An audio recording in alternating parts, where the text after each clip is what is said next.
Buenos días, buenas tardes, buenas noches, amigos. Bienvenidos a su podcast Parte Médico. Dependiendo de donde ustedes estén, sea de día o de noche, siempre estamos con ustedes. Nosotros estamos transmitiendo desde Caracas, Venezuela, a través de Mundo UR Web. Recordarles nuestra seña, @JulioCastroM y @Mundo UR Web, que nos pueden conseguir. Este programa sale a través de la plataforma madre de YouTube, pero también lo pueden conseguir en Spotify o Apple Music. Con el buscador ponen Parte Médico Julio Castro y están cada uno de los capítulos. Recordarles también que todos los días en Caracas, en 99.9 FM, Marisabel Párraga, a partir de las 7 de la noche, tiene comentarios sobre cada uno de los temas de la programación de todo lo que es en Mundo UR Web, y ahí pueden ver cada uno de los temas que están con nosotros. También recordarles que a través del YouTube, a través de la flecha que está allá abajo que mira hacia la izquierda, pueden compartir el contenido. En la campanita le dan para suscribirse y le queda grabado en su perfil del YouTube, y pueden hacer comentarios en el recuadro abajo del chat en vivo, que nosotros responderemos directamente. Bueno, amigos, hoy tenemos un nuevo episodio en una modalidad nueva, que es modalidad presencial, y tenemos a un amigo querido, al doctor Luis Emiro Briceño. Luis es pediatra, neurólogo pediatra, que son dos especialidades de la medicina pediátrica. Actualmente trabaja en el Hospital de Clínicas Caracas, fue formado en el Hospital de Niños, y es una persona que yo quiero mucho. Además, su padre, que también fue pediatra y neurólogo pediatra, fue mi profesor en el Hospital de Niños cuando estaba estudiando medicina, y él ha tomado la batuta de su padre en el manejo de la neurología pediátrica. Luis, un placer estar con nosotros hoy. Gracias por Julio, estar aquí. muchas gracias por la invitación, un placer y un verdadero honor. Estar, Nosotros nos conocemos de hace 30 y pico de años ya y de verdad que estoy muy emocionado de estar aquí. gracias, Gracias Luis. por la oportunidad. Mira, vamos a hablar de un tema hoy que es un tema un poco tabú en la sociedad, no solamente en Venezuela, en el mundo, que es el tema de las convulsiones, la epilepsia. Y yo diría como introducción solamente que yo me acuerdo que cuando estaba estudiando y empiezas a entender un poco el tema de las convulsiones, se llama desde entonces episodio comicial. Y cuando tú buscas la taxonomía de la palabra, comicial tiene que ver con comicios, tiene que ver con elecciones. Y resulta que hay historias de la edad antigua donde Alejandro Magno y Julio César, que ambos eran epilépticos, ambos tenían convulsiones. Cuando había momentos en que ellos tenían convulsiones, se suspendían los comicios producto. Eso es lo que dice la historia, lo que dice. Entonces, comicial tiene esa doble rol de elecciones y también de eventos neurológicos. Y con esto, con introducción, Luis, lo que te preguntaría es explicarle un poco a la gente. Esto es para público general, esto no es para público médico. ¿Qué es una convulsión y cómo se produce una convulsión? Ok, una convulsión se produce, o lo que se llama hoy en día, ya el término convulsión hoy en día se refiere a la parte motora de la crisis epiléptica como tal. De hecho, en las clasificaciones más nuevas se maneja lo de crisis epiléptica motora y no motora, porque hay crisis que no tienen manifestaciones motoras visibles para la persona. Se producen porque hay una descarga eléctrica cerebral anormal que, dependiendo de donde sea la descarga, produce diferentes signos y síntomas que son muy variados.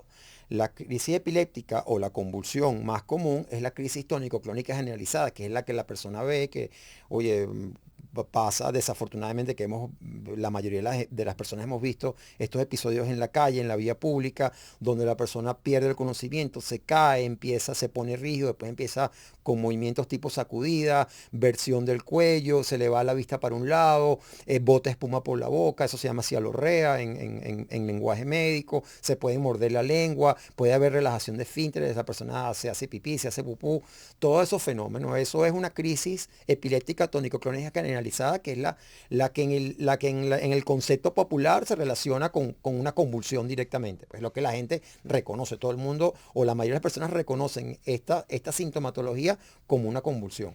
¿Qué tan frecuente, ya hablando del espectro convulsivo, tanto de las manifestaciones motoras tónico-clónicas hasta las sutiles, qué tan frecuente es en la población general tener un evento de esto a lo largo Ok, de la eso vida? es un dato muy importante y tú, como eres fan de la epidemiología, lo sé. Mira, hay una división importante entre países desarrollados y países en vías de desarrollo. La prevalencia en los países desarrollados es de 4 por 1000, más o menos. ¿Ok? Ya en los países en vías de desarrollo es de 30 por 1000.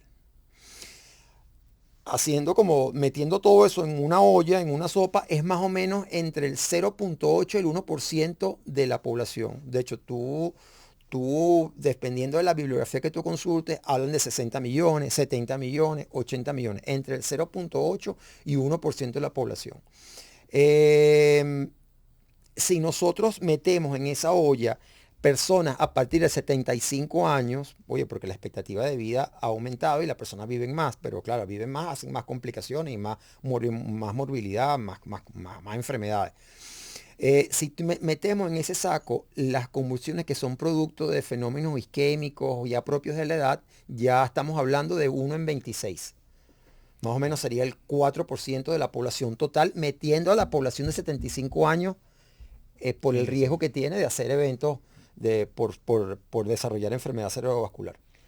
Lo otro que me gustaría que le explicara a la gente un poco cómo es el espectro de la enfermedad epiléptica en general, porque como tú dijiste al principio, la gente no entiende que hay las convulsiones tónico-clónicas típicas, pero hay personas inclusive que el trastorno interpretado como trastornos de comportamiento, hay personas que tienen comportamiento bizarro, puede ser una actividad eléctrica normal. Entonces, ¿cómo se clasifica hoy ese espectro de la enfermedad? Un poco para que los padres, sobre todo, o las personas entiendan que una persona eventualmente puede tener un comportamiento bizarro y no es porque es malcriado, sino porque tiene una actividad eléctrica anormal. Entonces, explícanos un poco ese contexto. Exactamente, sí.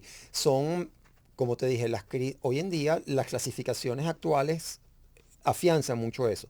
La diferencia entre crisis focales y crisis generalizada. Y las crisis focales, hay una parte que es las crisis con alteración variable del estado de alerta. Que eso puede ser muy poco variación o prácticamente nada del estado de alerta con una afectación más o menos importante del estado de alerta. Lo que antes en las clasificaciones más antiguas se llamaban crisis parciales complejas. Ese término ya no se usa crisis focal con alteración variable del estado de alerta. Y la sintomatología depende de qué área del cerebro esté afectada. Pero tú puedes... Danos un ejemplo, por ejemplo, de alguna. Sensitivas, por ejemplo. Okay. Crisis sensitiva, gente que alucinaciones. Okay. Y resulta que el paciente tiene un foco. Okay. O trastornos del comportamiento. El paciente también tiene un foco. Son muchos fenómenos que su origen puede ser una descarga eléctrica cerebral anormal, que es el origen de las crisis. Ok. Una pregunta es, ¿qué cosas parece convulsión y no son? Porque la gente, bueno, en general, todo este tabú, este es convulsivo, es epiléptico y tal. Ya después vamos a hablar de la parte diagnóstica y cómo se evalúa un paciente que potencialmente puede tener un trastorno eléctrico, pero qué cosas pueden pasar que no son convulsiones que se parecen. Ok, una de las cosas más importantes, sobre todo ya en niños de 5 o 6 años para adelante, es el síncope. El síncope es que se produce porque hay una falla de cantidad de oxígeno que llega al cerebro y puede producir trastorno transitorio del estado de conciencia. Y el síncope se puede confundir mucho con una crisis epiléptica. ¿Cuál es la diferencia? Que el del síncope generalmente tiene un desencadenante, que la persona está mucho tiempo de pie, que hay mucho calor o una emoción fuerte, cambio de temperatura brusco, dolor. Eso puede desencadenar síncope. Hay 3 tipos de síncope. Está el síncope neuromediado, el síncope por hipotensión ortostática, que generalmente es por encima de 60 años los pacientes, no lo vemos nosotros, y el síncope cardíaco. Hay una normalidad eléctrica o estructural que está condicionando que no llegue suficiente sangre al cerebro en algún momento determinado. Los síncopes neuromediados, los desencadenantes son los que yo te dije, pues. Entonces, bueno, eso, primero el desencadenante, segundo, generalmente, oye, la duración es muy poca en el síncope del episodio y la recuperación es muy rápida. A diferencia de la mayoría de las crisis epilépticas, no todas, la mayoría de las crisis epilépticas tienen lo que se llama periodo posictal, que es un periodo de confusión, de letargo después de que la crisis cede. ¿Cómo percibe un paciente epiléptico el periodo previo y el periodo posterior al evento?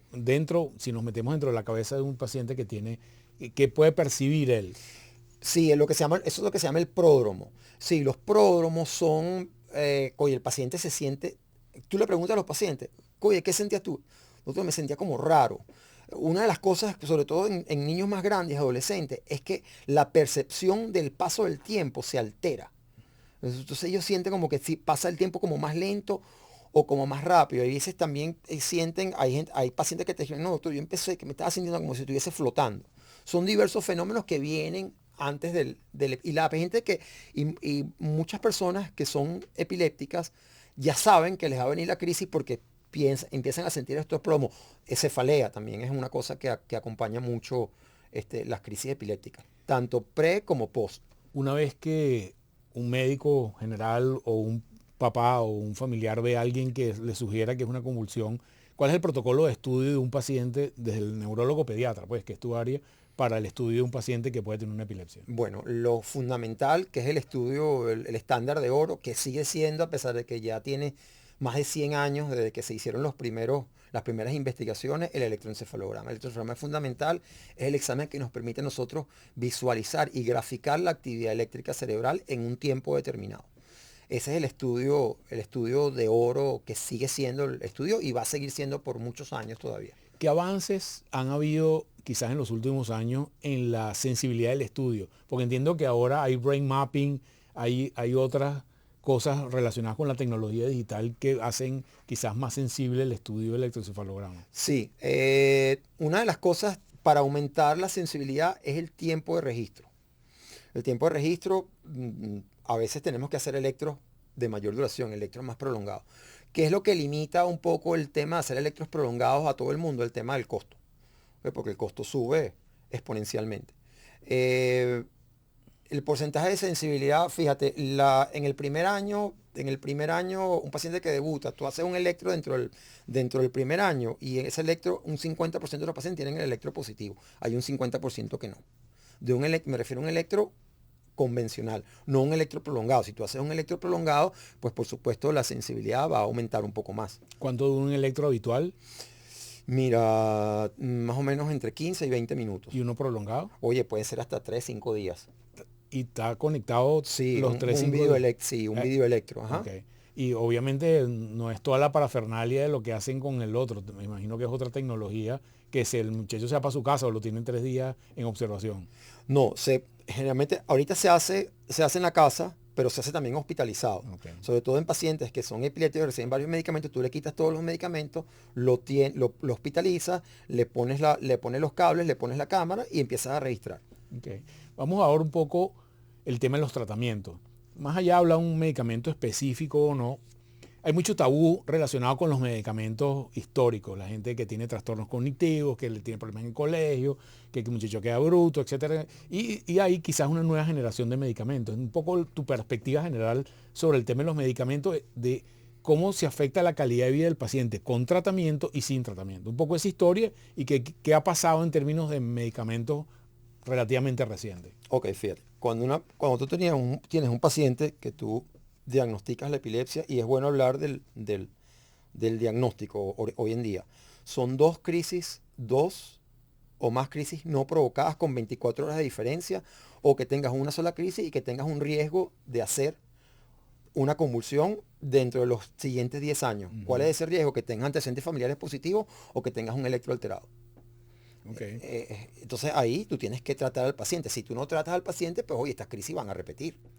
Y una vez que el paciente ya diagnostica, pues tiene un electro alterado y que tiene tratamiento, hay un tiempo en el cual, una vez que recibe tratamiento, tú supones que le puedes quitar el tratamiento o que se controló o el tratamiento definitivamente va a ser por Fíjate, vida. hay varios predictores de cómo va a evolucionar el paciente.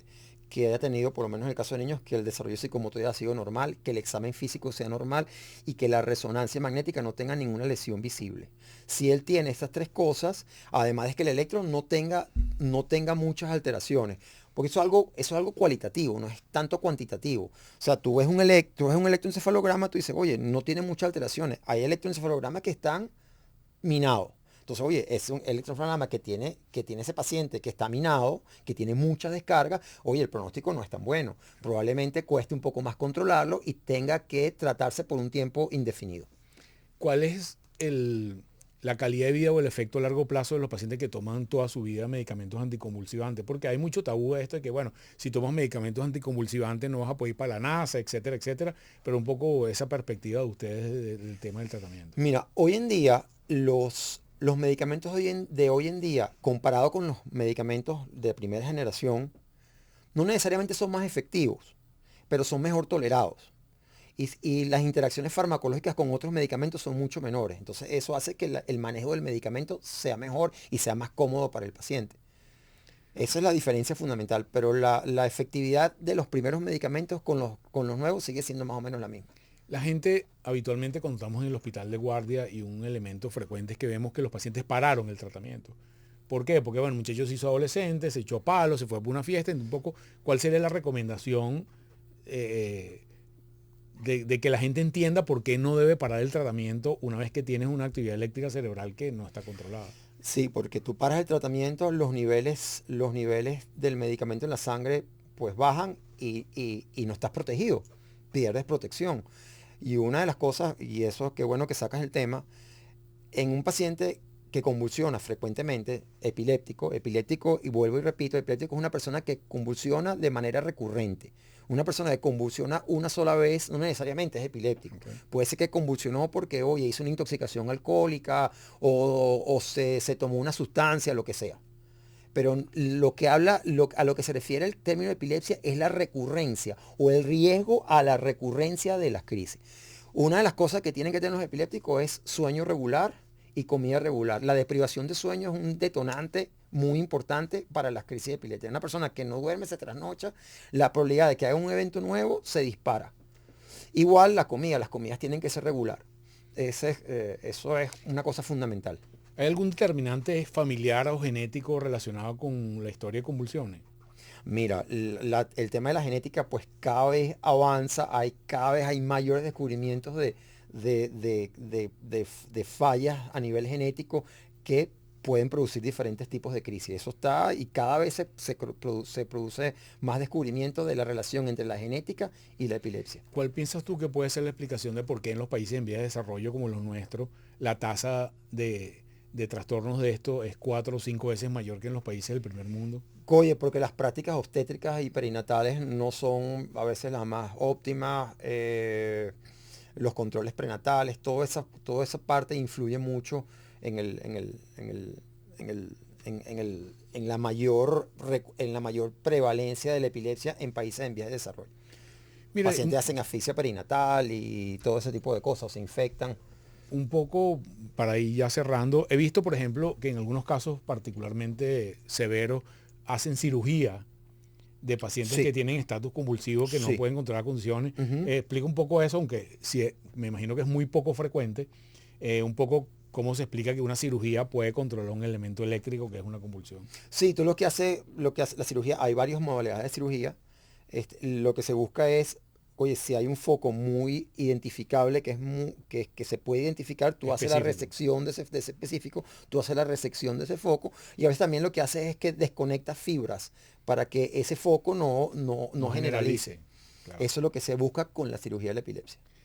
Y ¿cuál sería la expectativa de vida de un paciente que tiene un foco eléctrico que lo diagnosticas tempranamente si toma su tratamiento en relación a su desempeño y su vida general hacia No, adelante? hoy en día la calidad de vida es muy buena, la tolerancia a los medicamentos es muy buena. Por supuesto que eso es algo muy individual. Un medicamento que le sirve a uno no le sirve al otro.